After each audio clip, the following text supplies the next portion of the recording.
Hello, welcome to Max. இன்னைக்கு நம்ம பார்க்க போற இந்த வீடியோ கொஞ்சம் ஒரு டிஃபரெண்டா இருக்கும். லேப்டாப் PC பத்தி இல்லாம ஒரு புதுவிதமா ஒரு டிஸ்ப்ளே பத்தி நம்ம பார்க்க போறோம். என்ன ப்ரோ திடீர்னு இது மாதிரி வீடியோ பண்றீங்க அப்படின்னு நீங்க யோசிக்கலாம்.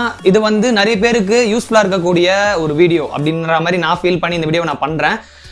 இப்போ நம்ம கிட்ட இருக்கிற மானிட்டர், இப்போ நம்ம பிசிக்கு கனெக்ட் பண்ணி யூஸ் பண்ற மானிட்டரா இருக்கட்டும், இல்ல ஒரு சிலர் வந்து லேப்டாப்பையே மானிட்டர் கூட கனெக்ட் பண்ணி யூஸ் பண்ணுவாங்க.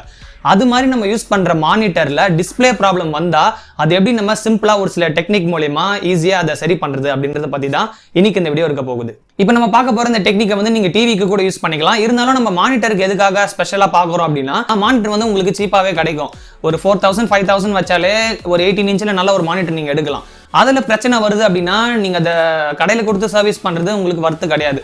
சப்போஸ் அதில் டிஸ்பிளே ப்ராப்ளம் வருது அப்படின்னா அது நீங்கள் சர்வீஸ் பண்ண போனீங்கன்னா ஒரு 2000 ரூபாவோ இல்லை அதுக்கேற்ற மாதிரி அந்த கடைக்கு ஏற்ற மாதிரி உங்களுக்கு அதிகமாக சார்ஜ் பண்ணுவாங்க.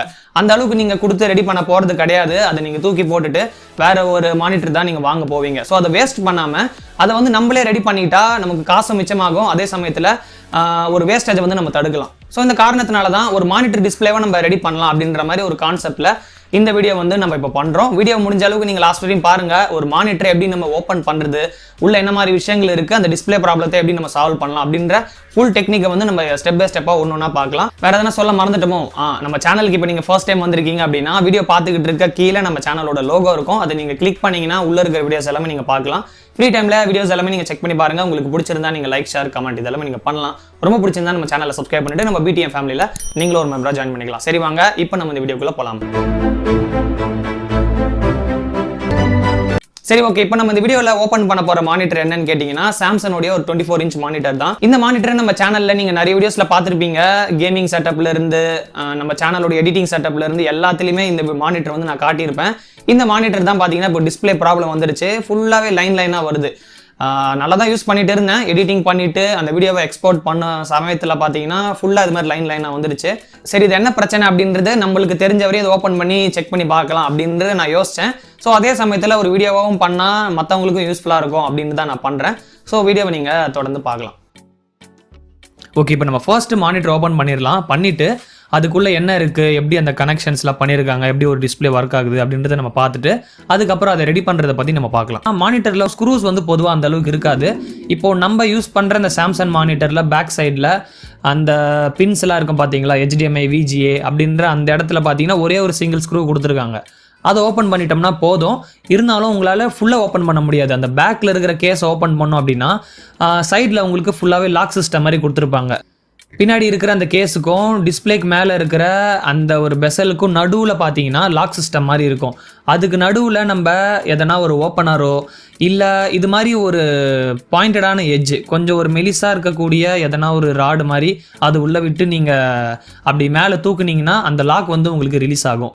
இப்போ இந்த இடத்துல வந்து நான் ஒரு ஸ்க்ரூ டிரைவரை யூஸ் பண்ணுறேன். ஸ்க்ரூ டிரைவரை வச்சு கூட நீங்கள் பண்ணலாம், இல்லை ஓப்பனர் கூட நம்ம வச்சு யூஸ் பண்ணலாம். ஓப்பன் பண்ணும்போது கண்டிப்பாக ஒரு சிலது உடைய தான் செய்யும். இப்போ நான் ஓப்பன் பண்ணும் போதே கூட 2லிருந்து 3 லாக் வந்து உடஞ்சிடுச்சு. ஆனால் அதில் உங்களுக்கு பெருசாக எதுவும் பிரச்சனையே கிடையாது. அகைன் நீங்கள் அசம்பிள் பண்ணும்போது அது கரெக்டாக டைட்டாக தான் இருக்கும். 2-3 லாக் உடஞ்சா எதுவும் பிரச்சனை கிடையாது. அதே மாதிரி இப்போ இந்த மானிட்டருடைய அந்த பேஸ் டேபிளில் நிற்க வைக்கும்போது அந்த பேஸ் இருக்குது பார்த்தீங்களா, அதை நீங்கள் ஓப்பன் பண்ணோம் அப்படின்னாலும் ஓப்பன் பண்ணிக்கலாம்.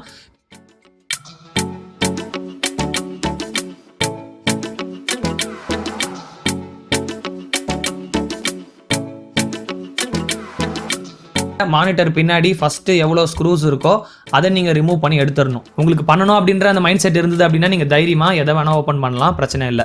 ஸோ இப்போ இந்த மானிட்டருடைய கேஸை நம்ம அந்த லாக்கெல்லாம் ரிலீஸ் பண்ணி தனியாக ஓப்பன் பண்ணியாச்சு.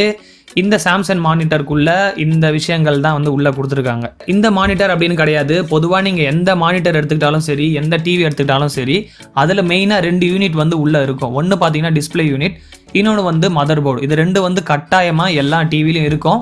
இதை தவிர டிவியை பொறுத்து ஒரு சில விஷயங்கள் மாறும். இப்போ மானிட்டர் அப்படின்னு வரும்போது உங்களுக்கு டிஸ்பிளேவும் அதுக்கு சப்போர்ட் பண்ணுற ஒரு மதர் போர்டு மட்டும்தான் இருக்கும். நடுவில் அந்த டிஸ்பிளேலேருந்து வர ஒரு ஸ்ட்ரிப் இருக்கும். ஸோ இப்போ இது எல்லாமே நம்ம ஒன்று ஒன்றா பார்க்கலாம். நடுவில் இருக்கிற இந்த போர்டில் பார்த்தீங்கன்னா உங்களுக்கு தெரியும், இதுதான் இந்த மானிட்டருடைய மதர் போர்டு. இந்த மதர் போர்டில் தான் உங்களுக்கு அந்த பவர் சப்ளை போட்டு, HDMI போட்டு, VGA, ஹெட்ஃபோன் ஜாக் அப்படின்ற மாதிரி எல்லா பின்ஸும் இதில் தான் கொடுத்துருக்காங்க. ஸோ இதுதான் இந்த மானிட்டருக்கு ஒரு ஹார்ட் அப்படின்னு சொல்லலாம். இதிலிருந்து என்னென்ன கனெக்ஷன்ஸ் வந்து வெளியில போகுது அப்படின்றத நம்ம பார்த்தோம்னா, ஃபர்ஸ்ட் வந்து டிஸ்பிளே. மெலிசா பேப்பர் மாதிரி பார்த்தீங்கன்னா ஒரு ரிப்பன் கனெக்டர் வந்து டைரக்டா டிஸ்பிளே போர்டுக்கு போகும். இப்போ மேலே இருக்கிற இந்த போர்டு தான் பார்த்தீங்கன்னா டிஸ்பிளேக்கான போர்டு. இதை வந்து ஒரு கவர் வச்சு ஹைட் பண்ணியிருக்காங்க. அது கொஞ்சம் சேஃபாக இருக்கணும், அதை வந்து இது பண்ணக்கூடாது அப்படின்றதுக்காக ஒரு கவர் வச்சு அதை இது பண்ணியிருக்காங்க. அந்த கவரை நம்ம ரிமூவ் பண்ணி பார்த்தோம்னா மதர் போர்டிலிருந்து வர அந்த டிஸ்பிளே ரிப்பன் வந்து இந்த போர்டுக்குள்ளே போகிறத வந்து நம்ம பார்க்கலாம். நெக்ஸ்ட் இதை தவிர நமக்கு 2 கனெக்ஷன் போகுது. ஒன்று பார்த்தீங்கன்னா கீழே இருக்கிற அந்த பட்டனுக்கு போகுது. இப்போ நம்ம மானிட்டர் ஆஃப் பண்ணுறதுக்கும் ஆன் பண்ணுறதுக்கும் அந்த பிரைட்னஸில் அட்ஜஸ்ட் பண்ணுறதுக்கு ஒரு பட்டன்ஸ் வந்து கீழே பொதுவாக கொடுத்துருப்பாங்க. அந்த பட்டன்ஸ்க்கான ஒரு ஸ்ட்ரிப்பை வந்து மதர் போர்டில் கனெக்ட் பண்ணியிருக்காங்க. அதுக்கு அடுத்து பார்த்தீங்கன்னா பேக்லைட் அப்படின்றது நார்மலாக ஒரு லைட் சோர்ஸ் தான். இப்போ டிஸ்பிளே அப்படின்னா அதுக்கு பின்னாடி ஒரு லைட் இருக்கணும். அந்த லைட் மூலயமா தான் பார்த்தீங்கன்னா உங்களுக்கு பிக்சர் வந்து டிஸ்பிளேல தெரியும். ஸோ அந்த லைட்டை வந்து பவர் பண்ணுறதுக்காக இந்த கனெக்டர் வந்து மதர் போர்ட்லேருந்து கொடுத்துருக்காங்க. ஸோ அந்த லைட் எரியறதுக்கான பவர் சப்ளை இந்த மதர் போர்ட்லேருந்து அந்த லைட்டுக்கு போகுது. ஸோ அதுதான் வந்து ஓவராலான விஷயங்கள். இதே மாதிரி விஷயங்கள் தான் எல்லா மானிட்டர்லேயும் வந்து மெஜாரிட்டி இருக்கும். இதுக்கு அடுத்து வந்து நம்ம இந்த மானிட்டரை நம்ம எதுக்காக ஓப்பன் பண்ணமோ அந்த விஷயத்தை வந்து நம்ம டெஸ்ட் பண்ணிடலாம். ஸோ நான் முன்னாடியே சொன்ன மாதிரி நம்ம யூஸ் பண்ணுற இந்த மானிட்டரில் பார்த்தீங்கன்னா ஃபுல்லாகவே கலர் லைன்ஸ் தான் வருது. டிஸ்பிளே வந்து சுத்தமாக விசிபிளாகவே இல்லை. ஸோ இந்த ப்ராப்ளத்துக்கு நம்ம எதனா பண்ண முடியுமா அப்படின்றது நம்ம பார்க்கலாம். ஆனால் இப்போ உங்களுடைய மானிட்டரில் எதனா ஒரு பிரச்சனை இருக்குது, சப்போஸ் வந்து பாதி டிஸ்பிளே வந்து உங்களுக்கு லைன்ஸாக இருக்குது அப்படின்னா நீங்கள் இந்த ட்ரிக்கை வந்து பொதுவாக யூஸ் பண்ணலாம். ஃபஸ்ட்டு வந்து இந்த மதர் போர்ட்லேருந்து டிஸ்பிளேக்கு போகிற அந்த ரிப்பன் கனெக்டரை வந்து நீங்கள் தனியாக ஓப்பன் பண்ணி எடுத்துருங்க. எடுத்துட்டு 2 சைடுமே பார்த்தீங்கன்னா நீங்கள் க்ளீன் பண்ணுங்கள். க்ளீன் பண்ணுறதுனால லைன் எப்படி போகுது ப்ரோ அப்படின்னு கேட்டிங்கன்னா, ரொம்ப வருஷம் நம்ம மானிட்டர் யூஸ் பண்ணுறதுனால அது உள்ள டஸ்ட்டு போகலாம், இல்லை அந்த கிளைமேட் எல்லாம் மாறும்போது உள்ள மாய்ஸ்சர் மூலயமா ஃபார்ம் ஆகிட்டு அதில் எதனா ஒன்று பிசு தன்மை மாதிரி எதனா ஒன்று ஃபார்ம் ஆகிடலாம். இதெல்லாம் வந்து நம்ம க்ளீன் பண்ணுறது மூலயமா போயிடும். ஸோ அந்த ட்ராக் வந்து கிளியராக இருக்கிறதுனால டிஸ்பிளேயில் உங்களுக்கு அந்த லைன்ஸ் வந்து போயிடும். ஸோ இதை வந்து நம்ம ஃபஸ்ட்டு செக் பண்ணலாம். ரெண்டாவது விஷயம் பார்த்தீங்கன்னா மேலே கொடுத்துருக்க இந்த பேனலோடைய போர்டு. இந்த பேனலோடைய போர்டு எதுக்காக அப்படின்னா மதர் போர்டு மாதிரி தான் கிட்டத்தட்ட. எப்படி நமக்கு எல்லா டிவைஸுக்கும் மதர் போர்டு தேவைப்படுதோ இந்த பேனலுக்கு இந்த பேனல் போர்டு வந்து தேவைப்படும். இந்த போர்டுலேருந்து அப்படியே அந்த ஸ்ட்ரிப் எல்லாமே உங்களுக்கு உள்ளே போகிறத நீங்களே பார்க்கலாம். அந்த போர்டுலேருந்து அப்படியே உங்களுக்கு ரிப்பன் கனெக்டர் மாதிரி உள்ளே அந்த பேனல் வரையும் போகும். அந்த பேனலுக்கு தேவையான கண்ட்ரோல்ஸ் எல்லாமே இந்த போர்டு தான் கொடுக்கும். இந்த போர்டை கூட நீங்கள் ஜஸ்ட் ரஃபாக க்ளீன் பண்ணி பார்க்கலாம். இப்போ உங்ககிட்ட எதனா க்ளீனிங் சொல்யூஷன் வச்சிருக்கீங்க அப்படின்னா நீங்கள் யூஸ் பண்ணிக்கலாம். IPA அப்படின்னு சொல்லுவாங்க, ஐசோப்ரோபைல் ஆல்கஹால். இதை யூஸ் பண்ணி தான் பார்த்தீங்கன்னா எலக்ட்ரானிக்ஸில் அந்த போர்டு எல்லாமே க்ளீன் பண்ணுவாங்க. இது இல்லைனா ஒன்றும் பிரச்சனை இல்லை. நீங்கள் ஜஸ்ட் ஒரு ப்ரஷ் மாதிரி சும்மா அப்படி ரஃபாக க்ளீன் பண்ணி விட்டாலே போதும். ஆனால் நீங்கள் க்ளீன் பண்ணிவிட்டு ஆன் பண்ணி செக் பண்ணும்போது அது மேலே தண்ணியோ இல்லை எதனா மெட்டல் சம்மந்தமான பொருள் அது மேலே இல்லாத அளவுக்கு நீங்கள் பார்த்துக்குங்க. மூணாவது விஷயம் பார்த்தீங்கன்னா இந்த போர்டை வந்து நம்ம கொஞ்சம் அழுத்தி பிடிக்கும் போதோ இல்லை கொஞ்சம் ஷேக் பண்ணும்போதோ உங்களுக்கு டிஸ்பிளேல அந்த லைன் போகிறத வந்து நீங்கள் பார்க்கலாம். மானிட்டரை வந்து நீங்கள் ஆன் பண்ணிவிட்டு கொஞ்சம் பொறுமையாக இந்த போர்டை வந்து ரொம்ப ரஃபாக ஹேண்டில் பண்ணாமல் இந்த மேலே இருக்கிற இந்த பேனலோடைய போர்டை வந்து நீங்கள் மேலேயும் கீழேயும் கொஞ்சம் அப்படி ஷேக் பண்ணி பார்த்தீங்கன்னா ஒரு சில சமயம் அந்த லைன்ஸ் வந்து போயிடும். கவலைப்படாதீங்க, உங்களுக்கு இதில் ஷாக்கில் எதுவும் அடிக்காது. ஏன்னா வோல்டேஜ் ரொம்பவே கம்மியான வோல்டேஜ் தான். மதர் போர்டே பார்த்தீங்கன்னா 14 வோல்டேஜ் தான் உள்ளே இன்டேக் பண்ணுது. ஸோ பேனலுக்கு பார்த்தீங்கன்னா ஒரு 10லேருந்து 12 வோல்டேஜ் உங்களுக்கு இருக்கும். நீங்கள் ரஃபாக ஹேண்டில் பண்ணாமல் பொறுமையாக நீங்கள் ட்ரை பண்ணி பாருங்கள். அந்த போர்டை நீங்கள் மூவ் பண்ணும்போதும் சரி, இல்லை கொஞ்சம் டிஸ்பிளேல நீங்கள் கொஞ்சம் அப்படி அழுத்தம் கொடுக்கும்போதும் அந்த லைன்ஸ் வந்து ஒரு சில சமயம் போயிடும். இப்போது நம்ம மானிட்டரில் பார்த்தீங்கன்னா அந்த போர்டை பின்னாடி லேசாக கொஞ்சம் அப்படி ஷேக் பண்ணிவிட்டு டிஸ்பிளேவை தட்டும்போது இந்த டிஸ்பிளே வரதை வந்து நீங்கள் பார்க்கலாம். ஃபுல்லாக லைனாக இருந்தது, இப்போ அந்த டிஸ்பிளே வந்துருச்சு. ஏன்னா ப்ரோ அது போர்டை நம்ம ஷேக் பண்ணால் டிஸ்பிளே அப்படி வருது அப்படின்னு கேட்டிங்கன்னா, இந்த போர்டில் இருந்து ரிப்பன் கனெக்டர்ஸ் வந்து பேனலுக்குள்ளே போகுது அப்படின்னு நான் சொல்லியிருந்தேன். அப்படி உள்ளே போகிற அந்த ரிப்பன் வந்து சரியாக பேனலில் கான்டாக்ட் இல்லாமல் இருந்தாலோ இது மாதிரி உங்களுக்கு லைன்ஸ்லாம் வரும்.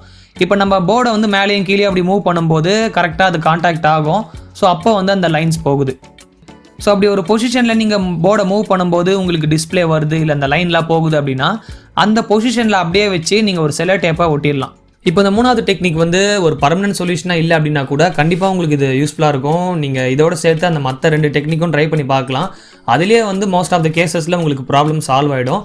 இப்போ நம்மளுடைய சிச்சுவேஷன் வந்து கொஞ்சம் கிரிட்டிக்கலாக இருக்குது. இப்போ ஒரு சிலருக்கு பார்த்தீங்கன்னா சின்ன லைன்ஸ் தான் வரும், டிஸ்பிளே ஆனால் தெரியும். அது மாதிரி இருக்கிறவங்களுக்குலாம் நீங்கள் அந்த 2 டெக்னிக்லேயே நீங்கள் ஈஸியாக சரி பண்ணிக்கலாம். ஸோ இதை வந்து இப்போ நம்ம இன்னும் கூட கொஞ்சம் டீப்பாக என்ன அப்படின்றத செக் பண்ணி பார்க்கணும். டிஸ்பிளே பார்த்தீங்கன்னா உங்களுக்கு அப்படியே ஒரு மோல்டடாக ஒரு பிளேட் மாதிரி இருக்கும். அதுலேருந்து அதை ஓப்பன் பண்ண முடியுதா அப்படின்றத ட்ரை பண்ணி பார்த்துட்டு அதை வந்து நம்ம முடிஞ்ச அளவுக்கு கண்டிப்பாக இன்னொரு வீடியோவாக போஸ்ட் பண்ணலாம்.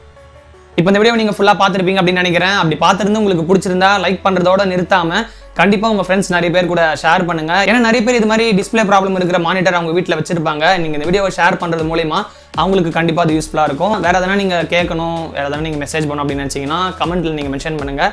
அப்படி இல்லைனா ட்விட்டர், இன்ஸ்டாகிராம், அதுக்கப்புறம் டெலகிராம்லேயும் சேனல் இருக்குது. அங்கேயும் நீங்கள் ஃபாலோ பண்ணிவிட்டு மெசேஜ் பண்ணலாம். நம்ம சேனலில் இதே மாதிரி வித்தியாசமாகவும் டிஃப்ரெண்ட்டாகவும் நிறைய வீடியோஸ் வந்து நம்ம பண்ண ட்ரை பண்ணலாம். அதில் நீங்கள் மிஸ் பண்ணாமல் தொடர்ந்து பார்த்துக்கிட்டே இருக்கணும் அப்படின்னா கீழே இருக்கிற அந்த சப்ஸ்கிரைப் பட்டனை கிளிக் பண்ணிவிட்டு நம்ம பிடிஎம் ஃபேமிலியில் நீங்களும் ஒரு மெம்பராக ஜாயின் பண்ணிக்கலாம். மீண்டும் நாங்களே என்னோட அடுத்த வீடியோவில் சந்திக்கிறேன்.